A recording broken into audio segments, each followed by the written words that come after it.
విడాకుల తర్వాత mega daughter Niharika production house ప్రారంభించి సినిమా నిర్మాణంలో బిజీగా ఉంది. షార్ట్ ఫిల్మ్స్, యాంకరింగ్ ద్వారా తెలుగు ప్రేక్షకులకు చేరువైంది నిహారిక. ఆ తర్వాత హీరోయిన్గా మారి తెలుగులో 3 సినిమాలు చేసింది. కానీ అవి పెద్దగా విజయం సాధించలేదు. అనంతరం సినిమాలకు ఫుల్ స్టాప్ పెట్టి వివాహం చేసుకుంది. చైతన్య జొన్నలగడ్డతో ఆమె పెళ్లి జరిగింది. ఉదయ్పూర్ ప్యాలెస్లో అత్యంత వైభవంగా వీరి వివాహ వేడుక నిర్వహించారు. అయితే 2020లో వీరి వివాహం జరగగా ఆ తర్వాత 2 ఏళ్లకే వీరిద్దరూ విడిపోయారు. గతేడాది ఇద్దరు విడాకులు తీసుకున్నట్లు ప్రకటించారు. ఆ తర్వాత నిహారిక, చైతన్య తమ విడాకుల అంశంపై ఎక్కడా స్పందించలేదు. ఇదిలా ఉండగా తాజాగా నిహారిక యూట్యూబర్ నిఖిల్ విజేంద్ర సింహాకు ఇచ్చిన ఇంటర్వ్యూలో విడాకులకు గల కారణాలు వివరించింది. ఇంటర్వ్యూలో మాట్లాడుతూ మనుషులను త్వరగా నమ్మకూడదనే విషయం తనకు పెళ్లి తర్వాతే తెలిసిందని చెప్పింది నిహారిక.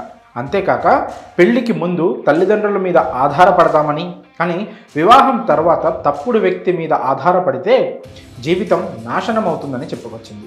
అయితే విడాకుల తర్వాత తన కుటుంబం తనకు ఎంతో మద్దతుగా నిలిచిందని, తాను సంతోషంగా ఉండడమే తన కుటుంబానికి ముఖ్యమని చెప్పుకొచ్చింది. ప్రస్తుతం ఒంటరిగా ఉన్నా సంతోషంగా ఉన్నానన్నది. నాగబాబు లాంటి తండ్రి దొరకడం తన అదృష్టమని చెప్పుకొచ్చింది నిహారిక.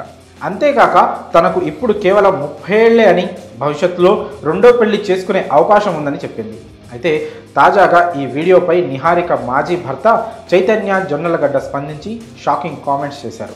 నిహారిక గురించి ఎక్కడా ప్రస్తావించకుండా ఆమెను ఇంటర్వ్యూ చేసిన నిఖిల్ విజేంద్ర సింహపై సీరియస్ అయ్యాడు. విడాకులపై పరోక్షంగా తన వైపు గల కారణాలు చెప్పే ప్రయత్నం చేశాడు చైతన్య. హాయ్ నిఖిల్, నిహారిక మీద నెగిటివిటీ రాకుండా చూసుకునేందుకు నువ్వు చేస్తున్న ప్రయత్నం బాగానే ఉంది. కాకపోతే ఆలస్యమైంది.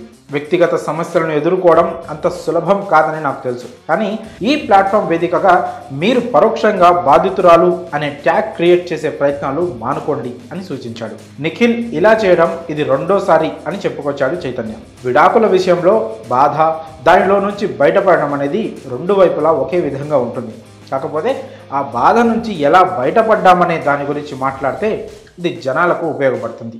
దేని గురించైనా పూర్తిగా తెలుసుకోకుండా ఓ నిర్ణయానికి రావడం అనేది సరైంది కాదు. దాన్ని నేను కూడా అంగీకరిస్తాను. అలానే ఇలాంటి వేదికల మీద నాణ్యానికి ఒకవైపు మాత్రమే చూపించే ప్రయత్నాలు చేయడం కూడా అంతే తప్పు. మీరు అర్థం చేసుకుంటారని ఆశిస్తున్నాను. ధన్యవాదాలు అంటూ నిఖిల్ తన ఇన్స్టాలో పోస్ట్ చేసిన నిహారిక వీడియో ప్రోమో కింద కామెంట్ చేశాడు చైతన్య జొన్నలగడ్డ. ప్రస్తుతం ఇది వైరల్ అవుతుంది. మరి విడాకుల గురించి నిహారిక